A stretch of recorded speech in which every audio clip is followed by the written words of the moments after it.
ẹ jọ̀ọ́ ta ni mo lè pè ní abiyamọ gan abiyamọ tòótọ́ nínú àǹtí Lizzy Anjoorin àti màmá Esabod? Ta ni kí n pè ní abiyamọ gidi náà àwọn méjèèjì? ẹ wo kí n tó tẹ̀síwájú ọ̀rọ̀ mi, ẹ̀yin olólùfẹ́ mi, ẹ wo fọ́nrán yìí.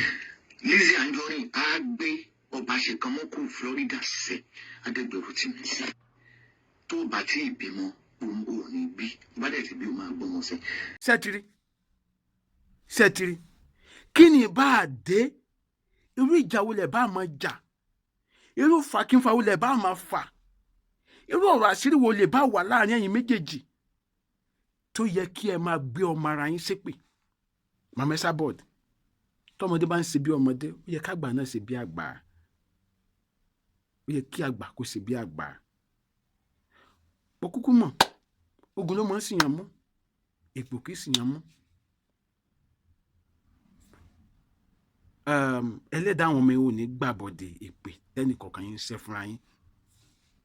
ìbá ṣe àwọn èpè tí àǹtí Lizzy ti ṣẹ́ fún àwọn ọmọ màmá Esabod ni o, ẹlẹ́dàá àwọn ọmọ yìí ò ní gbàbọ̀dé èpè yẹn. ìbá dẹ̀ jẹ́ èpè tí màmá ṣẹ́ fún àwọn ọmọ àǹtí Lizzy, ẹlẹ́dàá àwọn ọmọ wọn náà ò ní gbàbọ̀dé èpè yẹn. ìbá jẹ́ èpè tí ẹ̀yin méjèèjì wá ṣẹ́, ẹlẹ́dàá tèmi àdọ́mọdé ò ní gbàbọ̀dé ẹ̀, ẹlẹ́dàá tèmi àdọ́mọdé ò ní gbàbọ̀dé ẹ̀. ṣùgbọ́n o ẹ jáwọ́ nínú ká máa fi ọmọ ara èèyàn ká máa fi ṣẹ́ èpè, torí ẹni tó bá fẹ́ kó dáa fọmọ tiẹ̀ kò ní robi sọmọ ọlọ́mọ. ẹ jáwọ́ ńbẹ̀, ẹ jáwọ́ ńbẹ̀, ẹ má gbin ègún sí ọjọ́ ọ̀nà àwọn ọmọ yìí torí ọjọ́ ọ̀la wọn. nígbà tẹ́yìn bá jàjàjà tẹ́ bá ti ń lọ, àwọn ọmọ ìyàwó máa dojúkọ tó yẹ kí wọ́n dojúkọ, wọn ò ní mọ̀ pé ẹ̀yin lẹ ti dáadáakúdà sílẹ̀. ọmọ tí ó jẹ́ pé a sì ń fi gbogbo ọjọ́ ayé gan kan wọ́n sì ń gbàdúrà fún gan, ó sì ń bẹ lọ́hùn. kí ló dé? kí ni ìbá dé? àǹtí Lizzy kí ni ìbá dé? màmá Esabod kí ni ìbá dé? tẹ́ ń mú tàwọn ọmọ tẹ́ ń fi àwọn ọmọ ara yín ré. tí bá bí amọ̀ lẹ́yìn méjèèjì, ẹ jáwọ́ nínú ẹ, ẹ jáwọ́ nínú ẹ. dé ní bí mo ṣe ń sọ yìí kò sí èèyàn tó lè sọ pé nǹkan báyìí ló ń díjà láàrin màmá Esabod àti àǹtí Lizzy. kí ni nǹkan tẹ́ ẹ̀ ń bá ara yín? tẹ́bá tẹ́ ẹ fẹ́ bára yín jà ẹ bára yín jà ẹ búra yín, ṣùgbọ́n ẹ má mú táwọn ọmọ yìí mọ́, ẹ má fà àwọn ọmọ yìí ṣépè mọ́. ẹ̀rọ tọjọ́ làwọn ọmọ yìí, ẹ̀yin máa dàgbà ẹ máa dògbò ẹ máa bá tiyín lọ, ẹ máa dàgbà ẹ máa dògbò ẹ máa bá tiyín lọ. ẹ má gbègbèkúgbè sílẹ̀ dọjọ́ la àwọn ọmọ yìí. àwọn ọmọ tẹ́ ń sọ yìí ǹjẹ́ mọ̀ bí àwọn sì máa jẹ pàdé lọ́jọ́ iwájú? ṣé bá ti rí olóṣèlú méjì tó ń jọ tara wọn táwọn ọmọ wọn dẹ̀ padà fẹ́ra lórílẹ̀‐èdè wa yìí náà ni, lórílẹ̀‐èdè wa tá a wà yìí ni. màmá Esabod, bí àwọn ọmọ yín, bí àǹtí Lizzy, bí àwọn ọmọ Esabod lọ́lọ́run sì máa lò fáwọn ọmọ yín lọ́jọ́ iwájú, ẹ mọ̀ pàtẹ́ bá ti wá fi èpè bá táwọn ọmọ yẹn jẹ́, ṣé wọ́n máa lè wúlò fáwọn ọmọ yín? màmá Esabod, bóyá àwọn ọmọ àǹtí Lizzy lọ́lọ́run máa lò fáwọn ọmọ yín lọ́jọ́ iwájú, ẹ mọ̀ pàtẹ́ bá ti wá fi èpè bá yá àwọn ọmọ ti yẹn jẹ́, ṣé wọ́n máa wúlò fáwọn ọmọ yín? torí kò sẹ́ni tó mọ bọ́lọ́run ṣe ń sọ láẹ̀. ọlọ́run lè mọ̀ fẹ́ fi àjọ hàn pé ẹ̀mí pé sí àbí ẹ̀rọ ya máa wá ṣàdéhùn fún ìmí ìtúwẹ́ pé àwọn ọmọ yẹn pàdé lẹ́sẹ̀ ògbèjì tó pé tó jẹ́ pé ọmọ kan nílò ìrànlọ́wọ́ kan, ẹ̀yin dẹ̀ ti fi èpè ẹ̀ ti fi bà gbogbo ẹ̀ jẹ́. irú ìjà wo lẹ̀ bá máa jà tó yẹ kẹ́ ẹ mú tọmọ sí, ẹ̀mí ìrí dẹ̀ jẹ́ abiyamọ.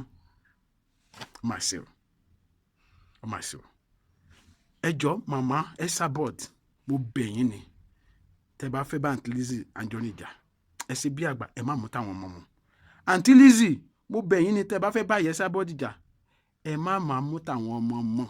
èmi bẹ̀ yín ni o, mi ì ṣègbè lẹ́yìn ẹnì kankan o, mi ì ṣègbè lórí kò ṣẹlẹ̀ tó kàn mí, èmi ò kì í ṣàbòsí pé mò ń gbèjẹ nìkan fẹ́ nìkan, mi ì kì í ṣe. ṣùgbọ́n tí mo bá ti rí pé nǹkan ò yẹ kó dáa, mo máa ń jáde láti sọ. ẹ jọ̀ọ́ mo bẹ̀ yín ni, ẹ̀yin tẹ́lẹ̀ jẹ́ gbàràmí dẹlẹ́rù tẹ́ ẹ̀ ń finá sí. yes, torí mo wo nǹkan táwọn èèyàn kọ síbi tí ìyá Esabod ti sọ̀rọ̀ yẹn tó ti sọ̀rọ̀ yìí, ẹ̀yin tó yẹ kẹ́ pẹ̀tù sí ìyá Esabod nínú pé màámi kò yẹ kó rí bẹ́ẹ̀, àti Lizzy bá tẹ̀ ń ṣe bí ọmọdé ó yẹ kẹ́yìn náà ṣe bí àgbàlagbà. tẹ́lẹ̀ tó ń rúná sí pé Lizzy yẹn ti bàjẹ́ jù, ẹgbà kan wò kan balabalabala wàràwàrà. ṣé nígbà tẹ́ mọ̀ pé ẹ̀ lè parí ọ̀rọ̀ kí ló tẹ́ tó ń dá sí. ẹ̀yin tí ọ̀dọ̀ àǹtí Lizzy náà kàkà sọ fún àǹtí Lizzy pé fìyà ẹ̀ sílẹ̀, bí ò tẹ̀ tó ẹbí lọ́mọ ó ṣàlè gbà ẹ́ láàbúrò, fi sílẹ̀, nǹkan tó bá wà bẹ́ẹ̀ kẹ́ parí ẹ̀ gbọ́ kó ara yín. ẹ pọ̀ ọmọ ara yín kí wá ní nǹkan tó wá lè torí ọ̀rẹ́ tó lè di pé ń fọmọ ara yín sí pé ó túmọ̀ sí pé ọ̀rẹ́ ti kọjá ọ̀rọ̀ tẹ́lẹ̀ èmi rò pọ̀ rere ni pé ọ̀rọ̀ orí ẹ̀rọ ayélujára ni ṣùgbọ́n dà pọ̀ ọ̀rọ̀ yìí báyìí ó ti mú nǹkan mi dání kí ló lè tó bẹ́ẹ̀ ẹ̀yin tẹ́ wá jẹ́ alátìlẹyìn gbàràn mi dẹ́rẹ́ lójú ẹ kẹ́ sọ fún Lizzy pé fìyà ẹ̀ sílẹ̀ ẹ̀yin náà tún wá ń tì ìyá Esabod ìgbà kan ni àgbàyà ni kíní kan gbogbo ilẹ̀ máa pín nínú ẹ̀ mi ní sọ́jú bẹ́ẹ̀ lọ adéọmọdé ní orúkọ mi ẹ jẹ́ bá mi pín fọ́nrán yìí ẹ jẹ́ kó débi tó yẹ kó dé ẹ má dẹ̀ gbàgbé láti tẹ̀lé mi lórí ẹ̀rọ ayélujára mi YouTube èrè kó jẹ́ ti gbogbo wa ó dàbọ̀.